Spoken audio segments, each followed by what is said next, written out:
신세계백화점이 개별 매장을 갖고 있던 입점 중소업체들을 구속자리로 내몰았다는 갑질 논란이 일고 있습니다. 신세계백화점의 갑질은 여기서 그치지 않았습니다.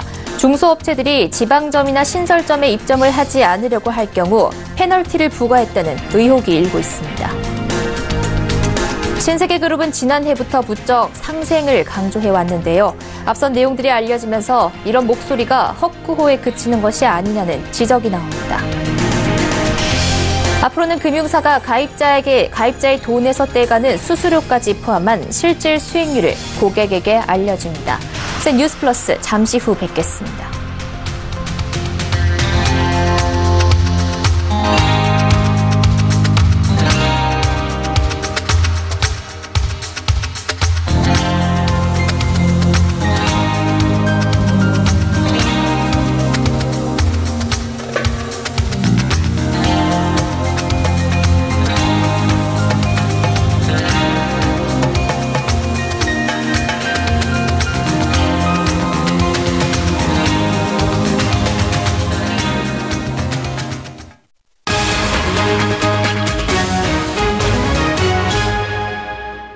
시청자 여러분 안녕하십니까? 뉴스플러스 양한나입니다. 영화 설국열차에는 이런 말이 나옵니다. 바깥의 살인적인 추위로부터 우리를 지켜주는 건 두꺼운 옷도 열차의 벽도 아닌 바로 질서다. 열차의 모든 것을 지배하는 메이슨과 윌포드는 머리칸 사람이 꼬리칸 사람을 착취하는 것은 당연한 균형이자 질서라며 정당화합니다. 꼬리칸과 머리칸 사이의 수많은 철문들 덕에 머리칸 사람들은 더욱 안락해졌지만 꼬리칸 사람들의 삶은 갈수록 피폐해져 갔습니다. 우리가 이 머리칸과 꼬리칸이라는 영화의 설정에 주목해야 하는 건 이 같은 일이 우리 일상 속에서도 일어나고 있기 때문입니다. 바로 신세계백화점의 이야기입니다. 백화점이라는 플랫폼을 손에 쥐고 유통 대기업들이 휘두르는 여전한 갑질에 대해서 서울경제TV가 오늘부터 이틀간 낱낱이 집중 보도합니다. 먼저 고현정 기자입니다. 2016년 2월 대대적인 리뉴얼을 마친 강남 신세계백화점. 입점 중소기업들의 서러움이 극에 달했습니다. 그동안 개별 단독 매장을 갖고 있었지만 해외 명품이 플로어 중앙을 차지하면서 구석자리로 밀려난 데다 매장 크기까지 줄었기 때문입니다. 이 과정에서 합의 절차는 없었다는 A업체. 매장 이동하면서 합의라는 건 전혀 없었고 일단 자기네들 매장을 이제 정리를 해놔요. 다 지정해놓고 이제 거의 통보하는 식으로 그렇게 진행을 했고요. 매출은 이동하고 나서 평균 예를 들어서 한 1억 2천 했었으면 예전에는 지금 한 7, 8천 3분의 1 정도가 줄었죠, 매출이. 백화점 측에서 제공한 매장 인테리어는 천편일률적이라 브랜드 구별조차 어렵습니다. 브랜드와 브랜드 간에 명확한 구분이 없는 그런 형태죠. 상품으로서만 브랜드를 좀 구분할 수 있는 그런 정도의 환경이기 때문에 많이 어려운 상황에 직면하게 된 결과가 됐고, 현대백화점 천호점은 지난해 말 리뉴얼 과정에서 중소업체의 매장 크기가 줄어들자 이에 대한 보상 방안으로 업체들의 개별 인테리어 자금을 지급한 바 있습니다. 바로 이쯤 어딘가에 머리칸과 꼬리칸의 경계선이 그려진 셈입니다. 이에 신세계백화점 측은 공정거래법 등 법을 어기면서 행한 일은 없다고 해명했습니다. 네, 100% 만족시켜드릴 수는 없죠, 모든 브랜드를. 최대한 브랜드의 의사라든가 이런 거를 반영하겠지만 그 안에서도 불평 아닌 불평이 생길 수 있기 마련인데, 그렇다고 그거를 반영을 해준다라고 하면 다른 어떤 브랜드가 그 자리로 가게 되는 경우 그 브랜드가 또 불평이 생기겠죠. 서울경제TV 고현정입니다. 이 같은 신세계 횡포는 하나의 백화점 안에서만 일어나지 않습니다. 서울과 지방, 그리고 이미 장사가 잘 되고 있는 매장과 이제 막 문을 연 신설점을 오가며 갑을 관계가 굳어졌습니다. 이어서 이하라 기자가 보도합니다. 국내 중소업체가 입점해 있는 경기도의 한 신세계백화점. 구매는커녕 구경하는 손님도 찾아보기 힘듭니다. 지켜보니 하루 평균 5개, 많아야 7켤레의 구두가 팔렸습니다. 연매장의 다른 중소브랜드 사정도 다르지 않습니다. 반면 전국 신세계백화점 중 가장 매출이 잘 나오는 강남점은 손님 발길이 끊이지 않습니다. 평일에도 하루 30켤레 이상의 구두가 팔렸습니다. 이렇게 6배가량 매출차가 나는데도 신세계가 가져가는 입점 수수료는 비슷한 수준입니다. 국내 중소업체가 신세계백화점에 입점 수수료로 내는 돈은 매출의 35%가량. 20만 원대인 구두를 하루에 5켤레 판다고 봤을 때 100만 원 중 35만 원은 고스란히 신세계 몫인 셈입니다. 내는 수수료는 35%로 똑같은데 매출은 6배나 차이가 난다는 겁니다. 매출도 안 나오는데 이들은 왜 변두리 매장에 입점할까? 예를 들어서 그럼 이제 입점을 안 한다고 하면은 수도권 매장에 일단 페널티 주죠. 안 하면은 다른 매장 이제 이동 있을 때 기숙사를 준다든가. 신세계 측은 그런 적 없다고 잡아댑니다. 저희가 뭐 바이오 확인했을 때 그런 부분은 없다라고 들었거든요. 눈밖에 나면 오프라인 매장뿐 아니라 온라인 유통에도 차질이 생길 수 있기 때문에 백화점의 부당한 요구에도 숨죽일 수밖에 없는 중소업체들. 기본적으로 신세계몰, 롯데몰, CJ몰 등의 온라인몰도 백화점에 입점해 있어야 들어갈 수 있는 구조입니다. 백화점에 입점해야만 살아남을 수 있는 중소업체들이 신세계의 갑질에 속수무책으로 당하고 있습니다. 서울경제TV 이하라입니다. 서로 북돋으며 다 같이 잘 살아간다는 의미의 상생. 신세계그룹은 지난해 들어 부쩍 상생을 강조해왔습니다. 선택이 아닌 필수 과제라며 목소리를 높였는데요. 앞선 보도들을 보시면 이런 목소리가 헛고에 그친 것이 아니냐는 지적입니다. 그간 발언들 유민호 기자가 다시 짚어봤습니다. 신세계그룹의 핵심 가치 중 하나는 바로 상생입니다. 지역사회와 더불어 발전하고 협력사와 함께 성장하겠다는 겁니다.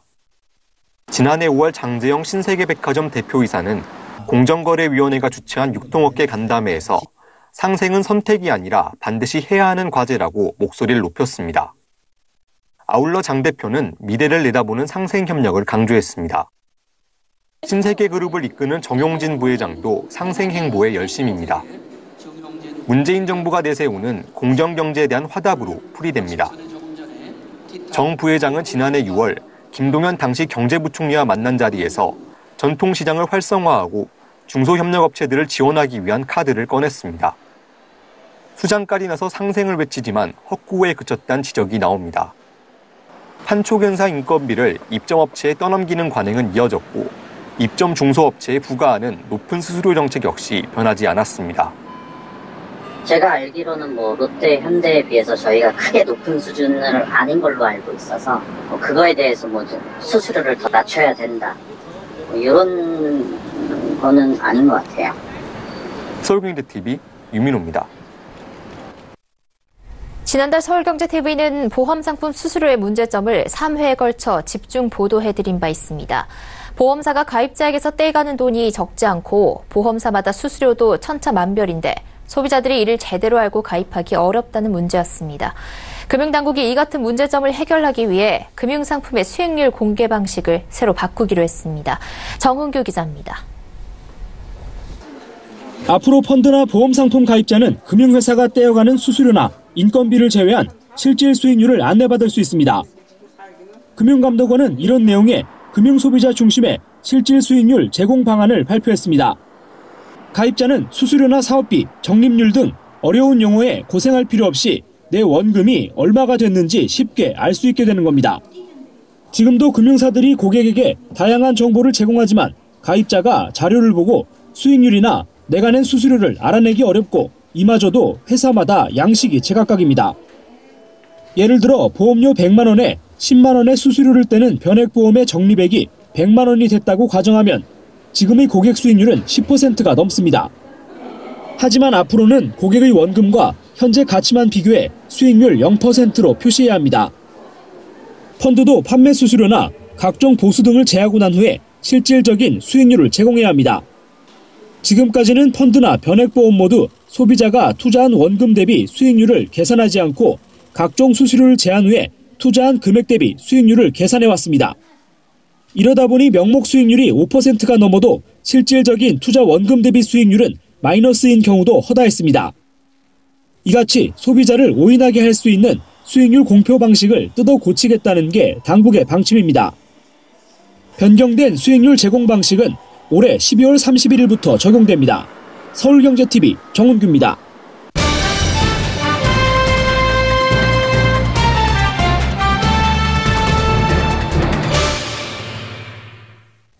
앞으로 금융사가 가입자의 돈에서 떼는 수수료까지 포함해서 고객에게 실질 수익률을 알려준다는 내용 앞서 전해드렸습니다. 그동안 환급률이나 적립률 등 이해하기 어려운 단어들 때문에 내가 내 원금을 기준으로 진짜 수익률이 얼마인지 알기가 어려웠는데요. 이런 소비자들의 고충이 어느 정도는 해소될 전망입니다. 스튜디오에 금융팀 정훈규 기자 나와 있습니다. 정 기자, 이 보험이 상품 구조가 워낙 어렵다 보니 가입하기 전에 미리 설명을 다 듣고 가입을 했는데도 속았다라는 기분이 든다는 분들이 많지 않습니까? 네, 지난달 22일에 월급 대부분을 변액보험에 납입했다가 수수료를 크게 떼어서 낭패를 본 사례를 전해드렸었는데요. 우선 당시 인터뷰 내용부터 들어보겠습니다. 처음에 설계사분 만나서 얘기할 때 뭐 수수료 떼간다 뭐 이런 얘기 하셨는데 이 정도로 떼가는지는 몰랐거든요. 근데 4년 넣고 보니까 한 1,000만 원 정도가 사업비를 떼갔더라고요. 그거는 좀 이제 와서 보니까 뭐 사기당한 것 같은 기분이 들고 좀. 네, 이 사례자가 가입한 상품은 삼성생명 스마트업 변액연금이었습니다. 변액은 가입자가 낸 보험료를 펀드 등 상품에 투자해서 수익률에 따라서 보험금도 변하는 상품인데요. 사례자는 약 4년 동안 9,400만 원을 납입했는데 보험사가 실제로 투자에 쓴 돈은 8,400만 원밖에 안 된다는 걸 뒤늦게 알게 된 겁니다. 특히 수익률을 감안한 적립금은 8,600만 원으로 가입자는 800만 원 정도의 손해를 봤는데 보험사는 1,000만 원 가까운 수수료를 받아갔다는데 화가 났던 겁니다. 네, 금융감독원이 이런 문제를 해결하기 위해서 금융소비자 중심의 실질 수익률을 제공하겠다고 했는데 뭐가 어떻게 바뀌는 겁니까? 네, 앞에 사례자도 수수료를 떼간다는 설명은 들었었다고 말을 했는데요. 문제는 수수료를 대략적인 비율로만 설명을 해주는 경우가 많고 적립률이나 해지 환급금 등 어려운 영어로 설명을 듣다 보니 소비자들이 실제로 이해가 되지 못한 상태에서 그냥 넘어가는 경우가 많다는 겁니다. 이에 금감원은 소비자가 본인의 원금을 기준으로 수익률이 어떻게 되는지 쉽게 이해할 수 있도록 공통 지표를 마련했습니다. 예를 들어 그동안 보험료를 100만 원 내면 이 중에 10만 원을 사업비 등으로 떼고 남은 90만 원을 투자해 95만 원으로 불린 경우 보험사들은 적립률 95%라고 안내를 해왔는데요. 하지만 앞으로는 현재 가치가 95만 원인 경우 고객이 낸 돈 100만 원을 기준으로 실질 수익률 마이너스 5%로 표시해야 합니다. 네, 변액보험의 경우 사업비라는 명목으로 수수료를 10% 넘게 떼가기도 하는데요. 어지간해서는 이렇게 되면 실질 수익률이 마이너스일 수밖에 없을 것 같습니다. 보험사들도 수수료를 낮추는 노력이 필요할 것 같은데요. 네, 특히 금융소비자들은 보험회사에 따른 수수료 차이를 정확히 알기 어려웠기 때문에 막연하게 대형사들을 선호하는 경우가 많았는데요. 예를 들어서 지난해 3분기 판매된 연금 저축보험의 수수료를 보면 가장 높았던 삼성생명의 골드연금보험이 9.29%였습니다. 같은 기간 수수료가 가장 낮았던 IBK의 상품은 2.5%로 무려 6.79%포인트나 차이가 났는데요. 실제 금액으로 따지면 차이를 더 분명하게 느낄 수 있습니다. 똑같이 월 30만 원을 납입했다고 가정하면 삼성생명은 수수료가 약 2만 8천 원인데요. IBK는 7,500원으로 거의 4배나 차이가 납니다. 앞으로 실질 수익률이 안내되면 이런 차이를 소비자들이 쉽게 알 수 있게 될 텐데요. 상품을 판매하는 금융회사들은 수수료 등 제반 비용을 낮춰야 할 요인이 생긴 겁니다. 네, 금융상품 수익률 공개 변경 방침에 대해서 자세히 들여다봤습니다. 말씀 감사합니다. 네, 감사합니다.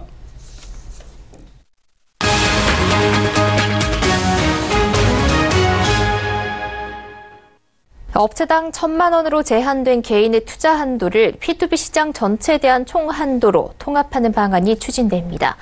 금융위원회와 금융감독원, 금융연구원은 명동은행회관에서 공청회를 열고 이런 내용 등을 담은 P2P 금융법제화 방안을 논의했습니다. 2016년 말 6천억 원 수준이던 P2P 누적 대출액은 지난해 말 기준 4조 8천억 원 수준으로 급증했지만 현재 P2P 금융업계를 규율할 법안은 없는 상태입니다. 오늘 공청회에서 기존 P2P 금융 투자 한도 제한 방식을 총액으로 바꾸는 등 유연화할 필요성이 언급됐습니다. 기존의 일반 개인 기준 대출 건당 500만 원, P2P 업체당 1,000만 원으로 설정된 투자 한도를 통합해 P2P 금융업계에 대한 전체 투자 금액을 설정하는 방식을 의미합니다. 기존 금융사의 P2P 투자를 제한적 범위에서 허용하는 방안도 제시됐습니다. 금지됐던 P2P 업체의 자기자본 투자 허용 방안도 언급됐습니다. 최종구 금융위원장은 P2P 금융이 핀테크 산업으로 자리 잡고 이런 가운데 소비자도 보호하려면 이를 규율할 별도의 법률이 필요하다고 말했습니다. 금융당국은 오늘 공청회 발표 내용과 전문가 의견 등을 참고해 최종 정부 대안을 확정하고 2, 3월 중 국회 정무위원회 법안소위원회가 열리면 본격적인 입법 지원에 나설 방침입니다. 완성한 뒤에도 팔리지 않는 제품이 늘어나면서 출하와 비교한 재고 비율을 말하는 재고율이 외환위기 이후 최고 수준으로 치솟았습니다. 통계청과 국제금융센터 자료를 보면 지난해 12월 기준 제조업 재고율은 116%로 집계됐습니다. 이는 122.9%를 기록한 지난 1998년 9월 이후 최고치입니다. 재고율은 월말 재고를 월중 출하로 나눈 값을 말하는데 일반적으로 수요가 뒷받침되지 않는 경기 하락기에 상승합니다. 최근 재고율 상승은 국내 수요와 수출의 동반 부진 영향으로 경기에 또 다른 악재가 될 수 있다는 우려가 나옵니다. 네이버 노동조합이 오늘 네이버 분당 사옥 앞에서 연 기자회견에서 21일 그린팩토리 본사 1층 로비에서 조합원들과 함께 첫 공식 쟁의 행위를 펼칠 계획이라고 밝혔습니다. 그러면서 3월 말경 IT 업계 및 상급단체인 화학섬유 식품노조 산하 노동조합들과 연대한 대규모 쟁의 행위까지 고려 중이라고 밝혔습니다. 최대 쟁점은 협정 근로자, 즉 조합원 중 안전 문제 등의 이유로 쟁의 행위에 참가할 수 없는 근로자의 범위를 지정하는 문제입니다. 노조 측은 노동 3권에 명시된 단체 행동을 제약해선 안 된다는 입장입니다. 반면 사측은 네이버 이용자의 편익을 위해 협정 근로자 지정은 불가피하다는 입장입니다. 대규모 쟁의 행위가 파업인가에 대해서는 시작부터 파업을 원하는 노동조합은 없다고 선을 그었지만 회사가 지금과 같은 태도를 유지한다면 결국 노조는 파업을 고민할 수밖에 없는 상황이 될 것이라고 밝혔습니다. 부동산 시장에서 집값과 전셋값이 동반 하락하면서 전셋값이 계약 시점인 2년 전 시세 밑으로 하락한 지역들이 속출나고 있습니다. 한국감정원 월간 주택가격 통계에 따르면 1월 말 기준 전국 17개 광역시도 중 절반이 넘는 11개 지역의 전셋값이 2년 전보다 떨어진 것으로 나타났습니다. 전국 평균 아파트 전셋값은 2년 전보다 2.67% 하락한 가운데 울산광역시의 전셋값이 마이너스 13.63%로 가장 많이 떨어졌습니다. 조선, 경기 위축 등으로 전세 수요가 감소한 반면 경남 일대 새 아파트 입주 물량이 증가하면서 전셋값 하락폭이 커진 겁니다. 수도권에서도 역전세나 우려가 커지고 있습니다. 경기도 전셋값은 2년 전보다 3.6%, 인천이 0.26% 낮은 상태로 나타났습니다. 경기도는 정부 규제와 새 아파트 입주 물량 증가 등으로 전체 28개 시 가운데 21곳의 전셋값이 2년 전보다 떨어졌습니다.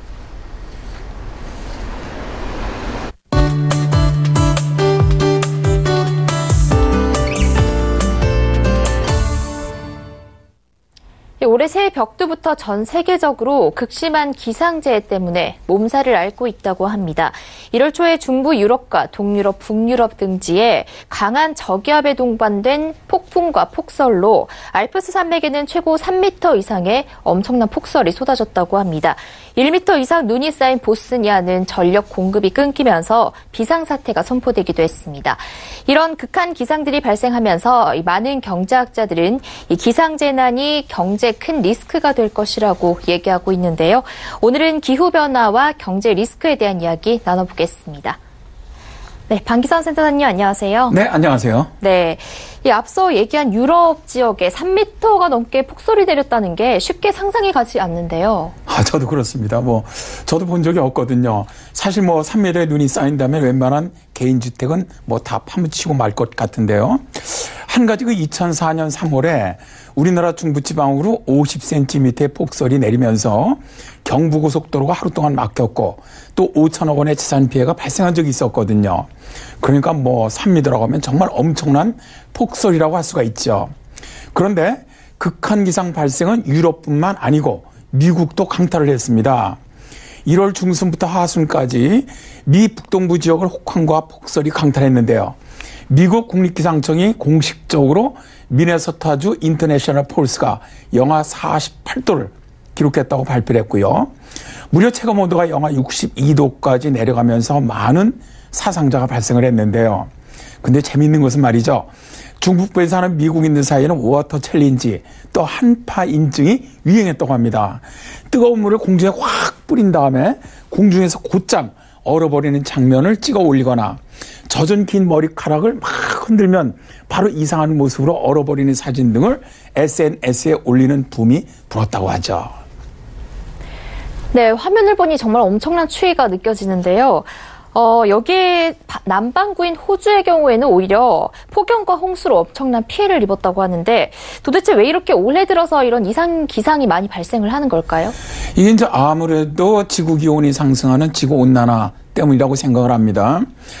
지구 온난화가 극심한 기후 변화를 만들어내다 보니까 예전과 전혀 다른 기상 이변이 많이 발생하는 건데요. 문제는 이런 기상 이변이 경제에 많은 영향을 준다는 겁니다. 올해 1월에 세계 경제 포럼이 스위스 다보스에서 열렸습니다. 다보스 포럼에서는 참석한 사람들을 대상으로 투표를 했어요. 자, 무엇이 앞으로 10년간 세계 경제의 가장 큰 리스크가 될 것이냐. 그렇게 이제 결정을 했는데 이 중에서 극심한 날씨가 가장 큰 위협이 될 것이다. 라고 경고를 했습니다. 이게 이제 올해 연이어서 유럽이라든가 미국이라든가 호주 등에 나타나는 세계적인 기상이변 같은 것이라는 거죠. 네, 그러니까 이 다보스 포럼의 참석자 투표에서 지구 경제 가장 큰 리스크로 기상 이변을 꼽았다는 거죠. 네, 그렇습니다. 이 다보스 포럼은 세계적인 정치인 또 경제인들이 참석하는 포럼이죠. 참석자들이 앞으로 10년 동안 전 세계 경제의 가장 큰 리스크가 무엇일까라는 것으로 투표를 했습니다. 근데 1위가 바로 극심한 날씨였습니다. 기후변화로 홍수와 폭풍 등 이상기후 현상이 잦아질 것이라는 건데요. 근데 놀랍게도 두 번째로 채택된 것도 기후입니다. 즉 기후변화 완화와 적응 실패인데요. 인류가 기후변화를 저지하기엔 노력과 적응에 실패할 것이라는 거죠. 세 번째 순위를 차지한 것도 기후 문제입니다. 지진과 쓰나미 등 강력한 자연재해가 차지를 했는데요. 인류는 이제 인류의 힘으로 해결하기 어려운 강력한 기상재앙에 직면하고 있다는 겁니다. 자, 전 세계를 이끌고 가는 오피니언 리더들은 지구 경제의 가장 큰 리스크의 무려 1등, 2등, 3등을 기후와 날씨로 선정을 했는데요. 그만큼 기후변화가 경제에 주는 영향이 아주 심각하다고 보는 것이죠. 네, 이렇게 기후 변화를 가져오는 지구 온난화를 저지하기 위한 대책이 필요해 보입니다. 센터장님 오늘 말씀 감사합니다. 네, 고맙습니다.